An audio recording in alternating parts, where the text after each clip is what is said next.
بسم الله الرحمن الرحيم. الحمد لله والصلاة والسلام على رسول الله وعلى آله وصحبه ومن والاه وبعد. سبحانك اللهم لا علم لنا إلا ما علمتنا إنك أنت العليم الحكيم.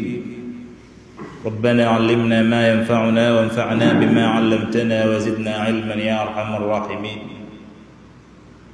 وارحم اللهم مشايخنا ووالدينا وأمواتنا وأموات المسلمين أجمعين. آمين آمين. Tukiwa tunaendelea na ta'liq ya kitabu القواعد والأصول الجامعة والفروق والتقاسيم البديعة النافعة, na tuko katika alfuruq, kutofautisha masala. Je, kuna masala yanakuwa tofauti kuliko masala mengine katika upande wa hukumu?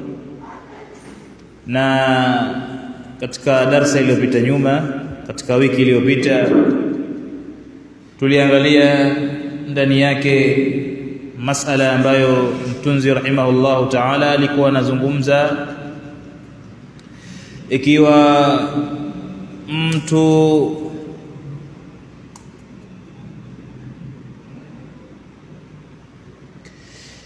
mathalan mtu amefanya jambo la haramu kwa kusahau au kwa kutokujua, lakini vile vile kwa mfano mtu amewacha amri ya Allah subhanahu wa ta'ala kwa kutokujua au kwa kusahau, tukataja ndani yake hukumu zake. Leo moja kwa moja insha Allah taala tutaingia katika masala ambayo ni miongoni mwa masala muhimu sana, na huenda ikawa masala haya yanatusaidia kwa mtazamo mmoja au mwingine. Nayo ni masala aliposema mtunzi rahimahullah taala, wa min alfuruq adh-dha'ifa, miongoni mwa tofauti ambayo ni dhaifu, baadhi ya mambo ambayo wanavioni wanatofautisha hali ya kuwa tofauti ndani yake ni dhaifu. Ni mambo gani? Tafriqu man farraqa min alfuqaha, ni ile tofauti ya baadhi ya wanavioni ambao wametofautisha baina mukhalaqati at-tahirati lilma'i wa taghyiriha lahu, baina ya vitu visafi ambavyo vinaingia katika maji na vikabadilisha maji yale, baina ma wudi'a qasdan wa ma wudi'a lighairi qasdi, baina ya vitu ambavyo vimewekwa kwa maksudi na vitu ambavyo havijawekwa kwa maksudi. Kivipi inakuwa? Kuna maji yamekaa pengine katika ndoo au katika hudhi, maji yale yakaingiwa pengine na maua au yakaingiliwa na kitu chochote ambacho kisafi. Kile kitu kilichoingia ndani ya maji yale kikabadilisha yale maji. Hiyo hali ya kwanza. Pengine mwanzo maji yale yakaingiliwa na maua ya mawardi, ikapatikana rangi ya mawardi na harufu ya mawardi. Tofauti ya pili ni kwamba, kwa mfano tuna maji ambayo mtu akaja akaingiza ndani yake maksudi maua ya mawardi, yakabadilika. Kwa hivyo hapa tuna sura mbili tofauti. Tuna sura ya kwamba kuna maji ambayo maua yameingia wenyewe, na kuna maji ambayo maua yametiwa maksudi na mtu. Maji yote mawili haya yamebadilika. Maua yaliyoingia wenyewe yakabadilisha maji yale, na maua yaliyoingizwa na mtu yakabadilisha yale maji yaliyoingizwa, maua yaliyoingizwa. Hapa baadhi ya madhehebu ya wanavyoni yakatofautisha baadhi ya wanavyuoni rahimahumullah ta'ala wakasema ambayo yaliyoingiliwa na kitu safi ambacho kimeingia wenyewe, hata kama maji hayo yatakuwa yamebadilika, basi itafaa maji hayo kujitoharishia. Ndio maana shaka akasema hapo, wama wudi'a li ghairi qasdin, na vile vitu ambavyo viloingia katika maji ambavyo ni visafi lakini vimeingia katika maji bila ya kukusudia, havijaingizwa na mtu, vimeingia wenyewe.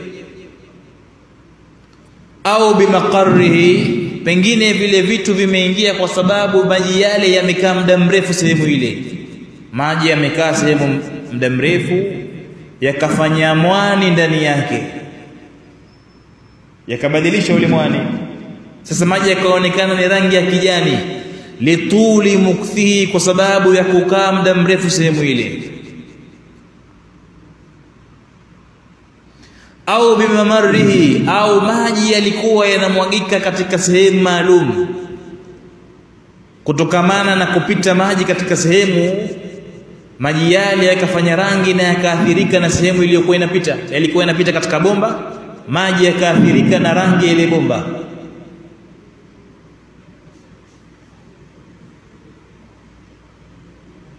Kwa hivyo tunakuta ya kwamba hapa wanavyuoni rahimahumullahu ta'ala wakatofautisha baadhi ya madhehebu, wakasema haya yanafaa kuitoharishia na mengine hayafai. Wa annahu yuslibuhu at-tuhuriyata fi al-awwal duna ath-thani,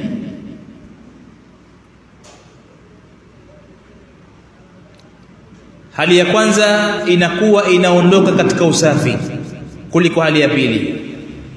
Hali ya kwanza ni ipi? Tumesema hali ya kwanza tumesema ni hali ambayo maua kama yataingizwa kwa maksudi. Kaja mwanadamu kaingiza kitu ndani ya maji, ni kitu safi, lakini maji hayo yatatoka katika utohara, bimaana hatojitoharishia mtu maji hayo, kwa sababu kile kitu kimeingizwa na mtu kwa maksudi, tofauti na kama akiingia wenyewe. Sasa hapa itakuja kauli ya kuuliza kwa sababu gani wakatofautisha hawa wanavyuoni, wakasema ya kwamba kile kilichoingia wenyewe kinabakisha maji yale katika utohara, na kilichoingizwa na mtu kinatoa maji yale katika utohara. Sisi tunasema ndugu zanguni, na hapa mtunzi atatuweka sawa, ya kwamba maji ili tuyahesabu ni kwamba ni maji safi ambayo anaweza mtu kuitoharishia maji hayo, ni maji aina gani? Kwa sababu baadhi ya wanavyuoni rahimahumullah ta'ala wameagawa maji katika sehemu tatu: maji najisi na maji masafi na maji ambayo yanafaa kujitoharishia. Sehemu tatu akagawa. Maji najisi ni maji ambayo yana najisi ndani yake, yana harufu au rangi ya najisi. Na maji masafi ni maji ambayo ni masafi, unafaa kutumia kwa mambo mengine lakini sio kuitoharishia. Kwa mfano kufulia au kupikia au kunywa. Pengine tulikuwa tuna maji hapa yakaingizwa majani ya chai, sasa kawa chai, wakasema yale ni safi, huwezi kutilia udhu chai. Na maji yaliyokuwa yanafaa kuitoharishia ni maji hayo ambayo yamebaki katika utohara wake. Lakini nasema kwa Uislamu, sisi tunakubaliana ya kwamba hatuwezi chai kuita maji. Kwa mfano mathalan, tulikuwa tuna gilasi ndani yake ina maji, gilasi ile ikaja ikakamuliwa machungwa, sasa ikawa ni maji ya machungwa. Tutaita maji ya machungwa au juisi ya chungwa? Juisi ya chungwa. Kwa hiyo bila shaka tayari ishaondoka katika hali yake ya umaji, sio maji tena, sio maji tena. Na ndio maana Sheikhul Islam Ibn Taymiyyah na Ibn Uthaymeen rahimahullah ta'ala hili amelikariri sana kwamba kuyagawa maji katika sehemu tatu sio kauli ya sawa sawa. Hii ni kauli maarufu kwa Sheikh al-Islam Ibn Taymiyyah, na Sheikh Ibn Uthaymeen anikariri sana. Kauli ni mbili tu, maji najisi na maji yaliyokuwa safi. Najisi haifai kujitayarishia, yaliyokuwa safi yanafaa kujitayarishia. Ni yapi ambayo yanafaa kujitayarishia? Ni yale ambayo tunaweza tukayaita maji hata kama yamechanganyika na kitu kingine. Kwa mfano mathalan tunauliza, bakuli lilikuwa lina vumba, limetiwa samaki au dagaa limewekwa ndani yake, baadaye likaja likatolewa lile samaki wakapikwa, lakini bakuli lile lile na vumba lake lina harufu ya vumba, lile bakuli halikukoshwa vizuri, yakaja yakatiwa maji ndani yake, mtu akatilia udhu. Itafaa kutilia udhu? Haitafaa kutilia udhu? Itafaa haifai? Kwa nini haifai?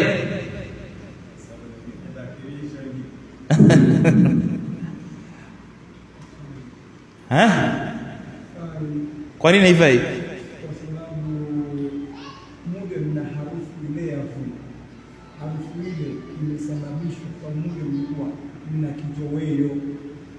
Kama ilikuwa bakuli lingine labda liko karibu ya maji ya bahari, samaki aliingia mwenyewe moja kwenye bakuli, anatapatapa, akatolewa, baadaye akatiwa maji, aliyakifaa alitia mtu mavumba na halikukosa kuzuri bakuli hivyo. Ni sahihi maelezo yako, lakini tunasema ya kwamba kwa mujibu wa mtunzi alivyoandika rahimahullah ta'ala, tofauti ambayo wanavioni rahimahumullah ta'ala walioitoa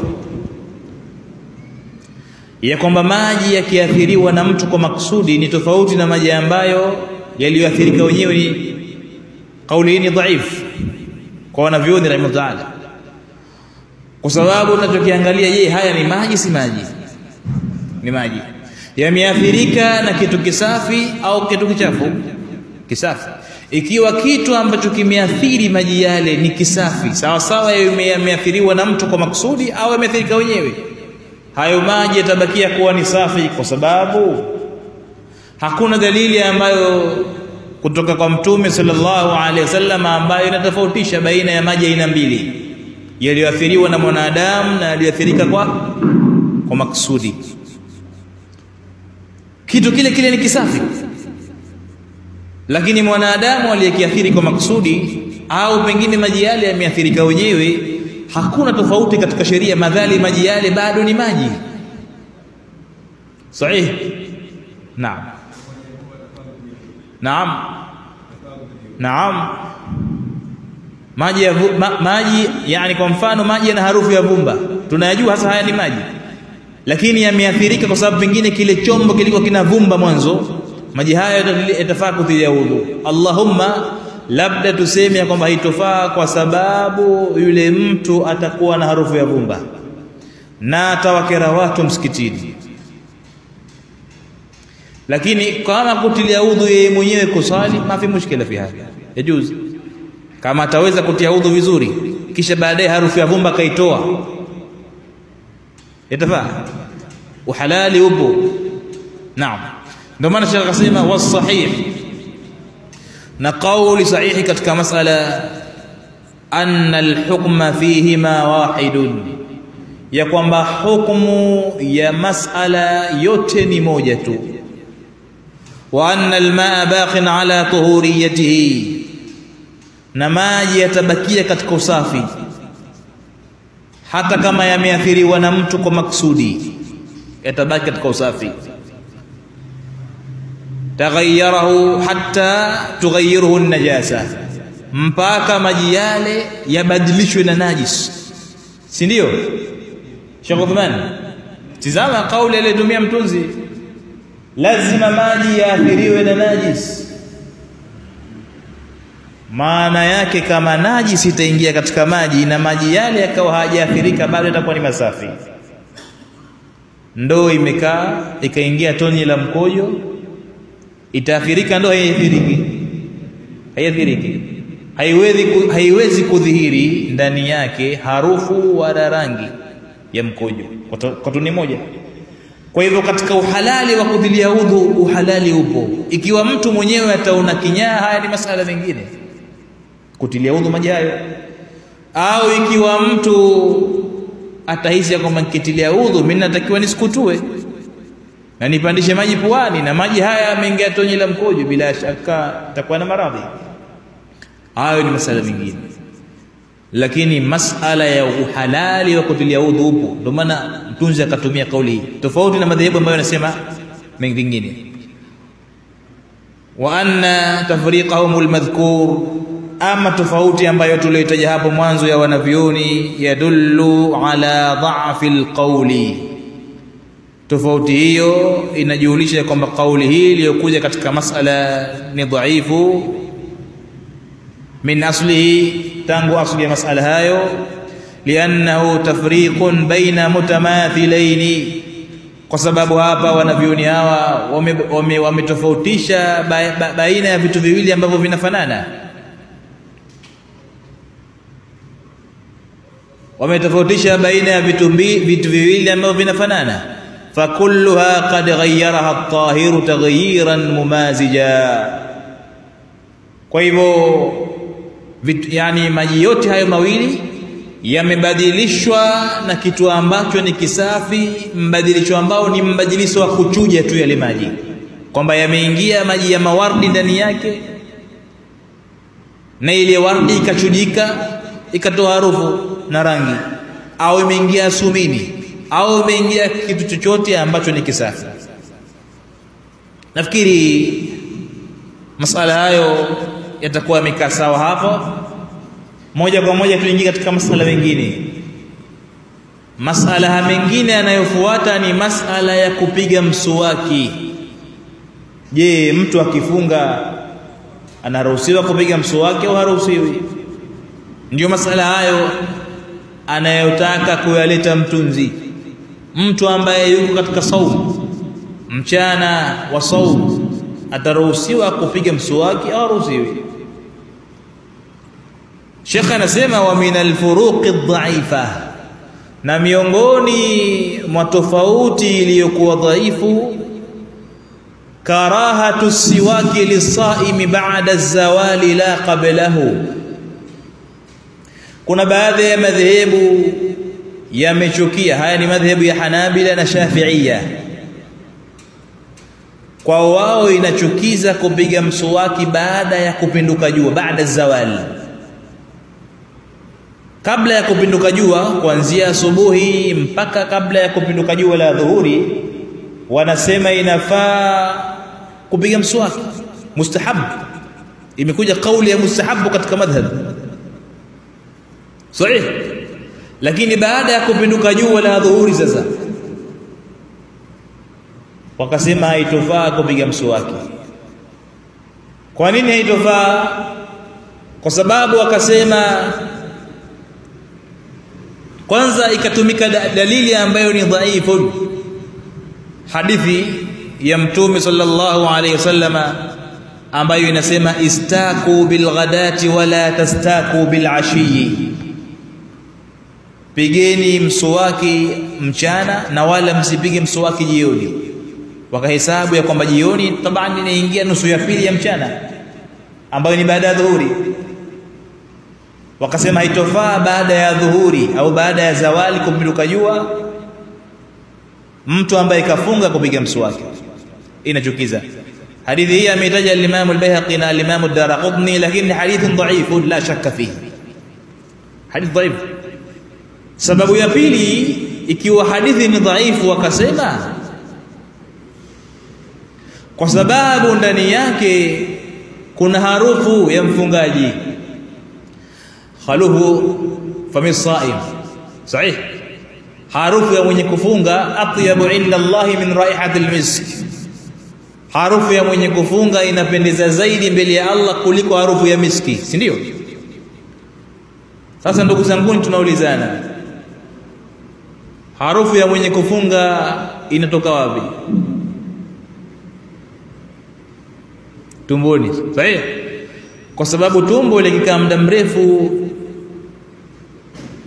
bila ya kuingiza chochote, uchango unakuwa tu harufu mbaya.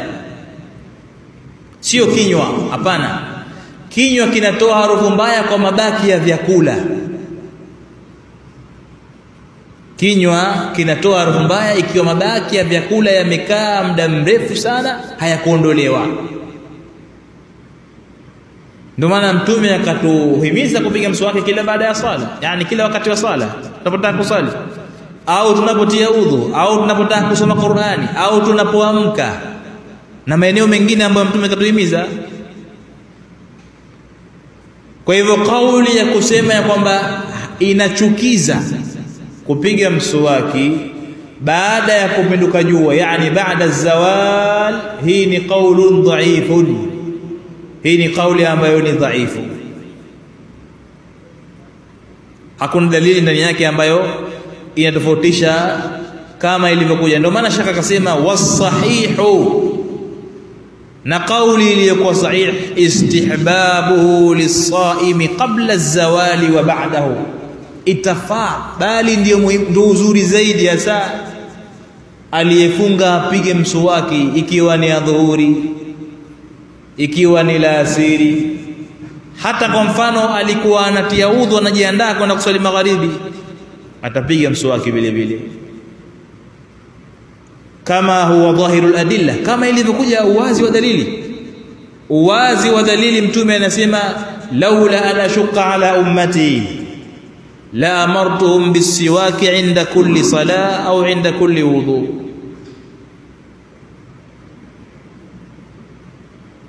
Kwa hivyo Mtume haikuwahi kuonekana kwamba katika uhai wake alikuwa anatofautisha wakati anapokuwa amefunga ule mswaki alikuwa anauacha au hauachi, bali uwazi wa dalili kwamba kutwa alikuwa anadumu na miswaki. Kwa hivyo ni qaulun dhaifun fi hadhihi almas'ala, wala yasih hadithun.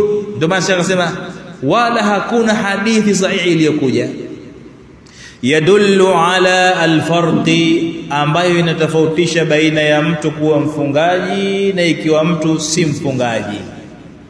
Hakuna hadithun sahih yenye kubainisha masala haya. Baadaye Sheikh akasema wallahu aalam, na Allah ndiye anejua zaidi katika masala haya. Kwa hivyo hakuna dalili yenye kutofautisha kama tulivyosema, wala hakuna dalili, kwa sababu madhhabi ya Shafi'ia yanatofautisha hivi ya kwamba harufu inayotoka kabla ya kupinduka jua la dhuhuri, harufu hii sio harufu ya mfungaji, ni harufu ya kinywa. Ama harufu ambayo inatoka baada ya zawal, baada ya dhuhuri, ni harufu ya mfungaji. Lakini aina dalili, iko wapi dalili katika masala? Mafi, hakuna dalili. Idhan bado kauli inabakia katika udhaifu wake. Kwa hivyo mfungaji itafaa kupiga mswaki muda wote ule, na harufu zote za mfungaji ni harufu ambazo Allah subhanahu wa ta'ala anazipenda. Labda yeye mwenyewe hajapiga mswaki kwa mabaki ya vyakula ya daku yaliyobakia, kwa sababu si rahisi mfungaji kwamba tangu iftari au hajapiga mswaki, iftari ya magharibi ya jana hajapiga mswaki mpaka ikafika dhuhuri ya leo. Bila shaka mswaki wake atakuwa kuchelewesha kwenye daku, kafakamia daku lakini kasahau kupiga mswaki.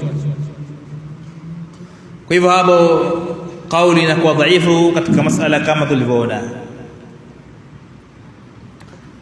Baada ya hapo Sheikh akasema wa min alfuruq adh-dha'ifa, na miongoni mwa tofauti dhaifu ambazo zimekuja katika madhhab, tafriquhum baina al-bay'i wal-ujra. Baadhi ya madhehebu yanatofautisha baina ya biashara na kukodisha. Baadhi ya madhehebu au baadhi ya wanavyuoni wanatofautisha baina ya biashara na kukodisha. Wanatofautisha kwenye kitu gani? Wa anna al-aiba fil bay'i mujibun lirraddi au al-arsh. Baadhi wanavyoni hapa wamesoma al-ursh, lakini sahihi zaidi sema al-arsh, ma fi mushkila. Baadhi ya madhehebu yametofautisha ya kwamba katika mfano tunakubaliana sisi ya kwamba ikiwa ndani ya biashara mtu kanunua bidhaa ile ikawa ina aibu ndani yake,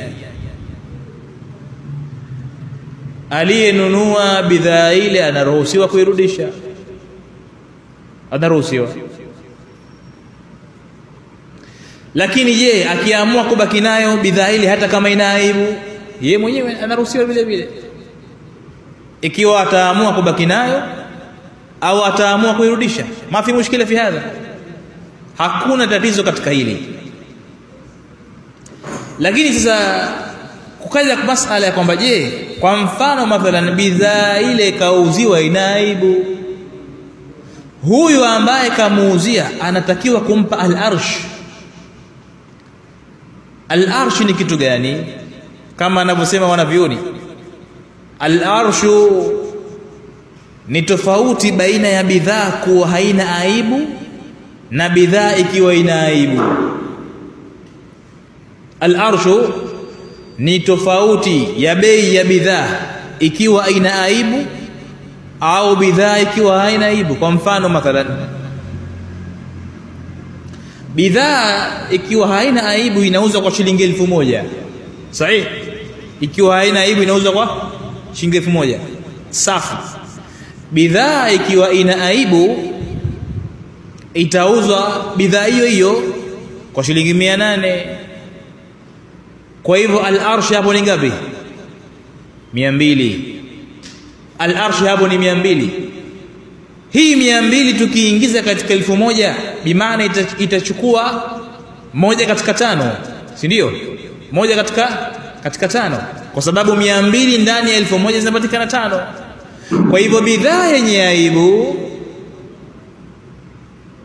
akinunua mtu atatakiwa apewe al-arsh. Al-arsh kiasi gani? Bimaana tunaigawa bidhaa ile kwa 5 kwa mujibu wa bei aliyonunua. Sasa hapa baadhi ya wanavyuoni wakasema hii al-arshi itatolewa katika biashara, lakini katika kodi haitatolewa. Mathalan mtu kakodi nyumba, kakuta nyumba ina aibu, kakodi mlango wa biashara kaukuta una aibu, au kakodi gari inakodishwa kaenda kaikuta ina aibu. Je, huyu atatakiwa apewe al-arshu kama yule ambaye kauziwa? Na je, hii neno al-arshu au hichi kitu al-arshu, thamani ya mtu kupewa ikiwa bidhaa ina aibu, ni lazima apewe au si lazima? Sheikh anasema baadhi ya madhehebu yanasema ni lazima apewe katika biashara ikiwa kainunua bidhaa ambayo ina aibu ndani yake. Sheikhul Islam Ibn Taymiyyah rahimahullah ta'ala, kama alivyonakiliwa na Sheikh Ibn Uthaymeen rahimahullah ta'ala, ya kwamba hakuna dalili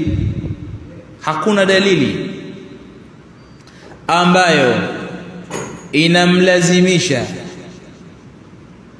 yule ambaye aliyoiuza bidhaa ambayo ina aibu ya kumwajibisha ya kwamba yule mtu amuongezee pesa yule aliyemnuuzia, amuongezee kitu al-arsh, ampe al-arsh. Kwa nini? Kwa sababu ikiwa yule aliyenunua bidhaa ile jambo liko kwake yeye, ikiwa amekubali kukana bidhaa sawa, hataki nirudisha. Labda iwe yeye mwenyewe aliyeuza kakubali, kamwambia kwa kuwa nimekuuzia bidhaa yenye aibu, basi mimi nitakupa al-arsh, thamania mukabil. Kamwambia ima nirudishie bidhaa yangu nilokuuzia, au kama utakubali kukaa nayo basi nitakupatia kitu cha al-arshu cha thamani ya wewe kukubali kuinunua bidhaa hii hali ya kuwa ina aibu. Sasa baadhi ya madhehebu hapo ya wanavyuoni yakatofautisha katika sehemu hizi mbili, wakasema hili linasihi masala haya tuliyozungumza katika biashara, lakini hayatusihi masala haya katika kodi. Ndio maana Sheikh mbele huko akasema kwa mujibu wa maelezo ya madhehebu hayo, akasema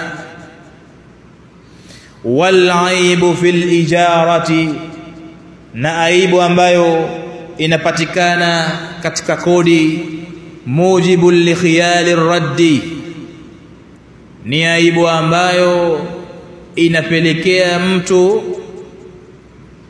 kupewa khiari ya kurudisha kile kitu ambacho amekikodi. Mujibu li khiyali raddi duna al-arsh, lakini thamani ya arshi hatopewa. Ndio maana Sheikh mbele akasema wa yahiqqu libni nasrillahi rahimahullah ta'ala, na ipo haki kwa mwanachuoni huyu ambaye ni Ibn Nasrillahi rahimahullah ta'ala. Hapa anamkusudia al-Imam Ahmad ibn Nasrillahi al-Baghdadi rahimahullah ta'ala, ni mwanachuoni mkubwa katika madhhabu ya Hanabila ambaye amefariki mwaka wa 844 takriban, na ni mwanachuoni ambaye kasomesha wanafunzi wengi, miongoni mwao al-Imam Ibn Rajab al-Hanbali na vile vile al-Imam Ibn al-Mulaqqin rahimahumullah ta'ala rahmatan wasi'a kasomesha.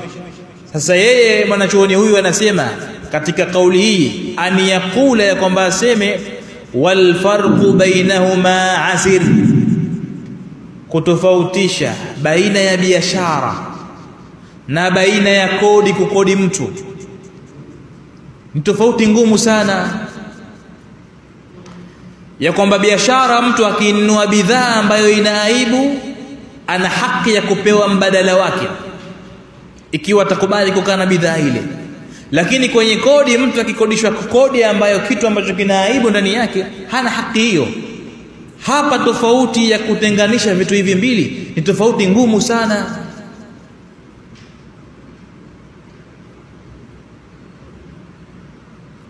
Kwa sababu hakuna dalili ndani yake.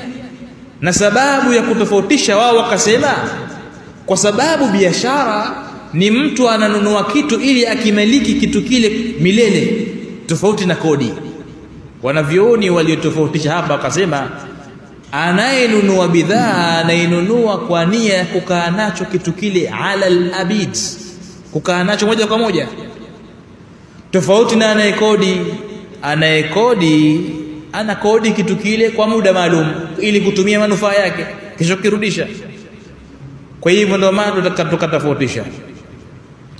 Lakini Sheikh anasema waqad ta'ibna fil farqi, tumechoka kujaribu kutofautisha baina ya biashara na kodi. Falam yahsul, hatujaweza kupata dalili sahihi ambayo inatofautisha masala hayo. Hapo hatujapata dalilun sahihun ambayo inatofautisha masala hayo hapo, na kama tulivyotaja. Kwa hivyo kwa Islam tunasema ufupi wa masala haya tuliyoyataja, tunasema hivi: ikiwa mtu kanunua bidhaa ambayo ndani yake ina aibu, ikiwa mtu kanunua bidhaa ambayo ndani yake ina aibu, ana hiari ya kuirudisha bidhaa ile na kuchukua pesa zake alizonunulia. Hilo la kwanza. La pili, yule mtu ikiwa atakubali kukaa na bidhaa ile ambayo kainunua hata kama ina aibu, ataambiwa hivi, kazungumze na aliyekuuzia kama atakubali kukupa arsh. Arsh ni kitu gani? Arsh ni ule mbadala wa yeye kukubali kukaa na bidhaa ile yenye aibu, lakini apewe kitu kidogo katika thamani, kama tulivyozungumza. Lakini vile vile tunasema hata katika kodi masala haya yanaingia. ikiwa mtu kakodishwa kitu ambacho ndani yake kina aibu, tena aibu hiyo ambayo ndani yake ina athar, lakini si katika hali ya alwujub, kama alivyozungumza Sheikhul Islam Ibn Taymiyyah na alivyomnakili kutoka kwa Sheikh Ibn Uthaymeen rahimahullah ta'ala rahmatan wasi'a. Kwa hiyo Sheikh rahimahullah ta'ala baadaye akasema was-sawabu, na usawa wa masala haya ambayo tumeyataja, anna al-jami'a hukmuha wahidun, biashara na kodi, vitu vyote hivyo hukumu yake ni moja tu, hakuna kutofautisha katika masala al-arsh, katika masala ya al-arsh. Was-sawabu anna al-jami'a hukmuha wahidun, na sawa sawa ni kwamba mambo yote hukumu yake ni moja, fil arshi wa fil raddi, katika mtu kuchukua arshi na mtu kurudisha kile kitu. Kwa hivyo aliyekodi bidhaa au kitu chochote kile akikiona kina aibu, anaruhusiwa kitu kile kukirudisha. Sheikh ndio maana akasema wa nadhiru hadha, na mfano wa masala haya tuliyoyataja, yani masala haya waliotofautisha wanavyoni wa madhhab, tafriqum baina alwasiyati wa baina alwaqf albayt, baina alwasiyati wa baina waqf albayt. Mtu akaacha wasia katika mali yake au katika nyumba yake, au mtu akaeka wakfu wa nyumba yake, kuna kitu wasia kausia, na usia mimi nyumba yangu hii iwe kitu kadha nitakapofariki, au akaweka wakfu akasema nyumba yangu mimi naiweka wakfu. Baadhi ya wanavioni wakatofautisha baina ya wasia na wakfu kwenye sura ipi. Sheikh anasema baina alwasiyati wa baina waqfi albayti wa nahwihi ba'da mauti, na mfano wake baada ya mauti, wa annahu la yurja'u fi athani duna alawwal, na wakasema nyumba ikishakuwekwa wakfu hairudishwi, wakfu haufutwi, tofauti na wasia. Wasia unaweza kufutwa, lakini wakfu haufutwi popote itakapokuwa, au wakfu hauturudishwa popote itakapokuwa. Sheikh anasema was-sawabu, na kauli ya sawa sawa, anna al-jami'a hukmuhu hukmu al-wasiyya, anna al-jami'a hukmuhu hukmu al-wasiyya, ya kwamba vitu vyote hivyo vitasimama katika hukumu ya wasia. Falahu ar-ruju' fi kulli minhuma, wanayo haki ya watu kurejesha hata katika masala ya wakfu katika sehemu zote mbili, katika wasia na katika wakfu, qabla mautihi ma'dhira. Taban masala mimi nilikuwa nimezungumza katika baada mauti, lakini masala yanakuja baada mauti. Mathalan, mtu kaika wasia, nyumba yangu hii na usia nitakapokufa iwe ni nyumba ya Masjidi Sunna, watakavyoitumia Masjidi Sunna wataitumia wao wanavyotaka. Au akaeka wakfu, mimi naweka wakfu nyumba yangu iwe ni nyumba Masjidi Sunna. Sheikh anasema falahu ar-rujuu fi kulli minhuma qabla mauti, ikiwa hajafariki ana haki ya kubatilisha wasia na wakfu. Anasema niliweka wasia lakini madhali bado ni hai, ule wasia na ubatilisha, naichukua mwenyewe nyumba yangu, au niliweka wakfu na batilisha wakfu. Tofauti na madhhabu yalivyokwenda. Madhhabu yalivyokwenda yamesema inafaa kubatilisha wasia, haifai kubatilisha wakfu. Sheikh anasema hapana, was-sawabu, kauli ya sawa sawa, anna al-jami'a hukmuhu hukmu al-wasiyya, ya kwamba vitu vyote hivyo vitakuwa katika hukumu wasia. Falahu ar-rujuu fi kulli minhuma, aliyeweka wasia au aliyeweka wakfu ana haki ya kurudisha na kubatilisha wasia ule kabla mautihi, kabla ya mauti yake. Hiyo ndio sharti, kabla ya mauti yake. Idha lam yakun mani'un, ikiwa hakuna kitu ambacho kilichomzuia kufanya hivyo. Ikiwa hakuna kitu ambacho kilichomzuia kufanya hivyo. Kwa hivyo hakuna tofauti baina ya wasia na baina ya wakfu kama walivyotaja wanavyoni rahimahullahu ta'ala rahmatan wasi'a. Na masala ambayo yanakuja ni masala marefu. Kwa hivyo leo tutakomea katika kipengele hichi ambacho mtunzi rahimahullahu ta'ala amekitaja, na katika darasa linalokuja mbele inshallah ta'ala tutaendelea katika kipengele, kwa sababu kipengele kinachokuja ni kipengele cha mikataba. Je, kuna tofauti baina ya mikataba? Tutakuja kuona, na inshallah ta'ala tutapisha masala haya kwa wenye kuuliza masala inshallah ta'ala waulize kwa mujibu wa mazungumzo yalivyokwenda. Na kama tulivyotafsiri katika masala ya wasia ni kwamba kinachozingatiwa ni kubatilisha wasia na wakfu kabla ya mauti yake. Naam, wallahu a'lam.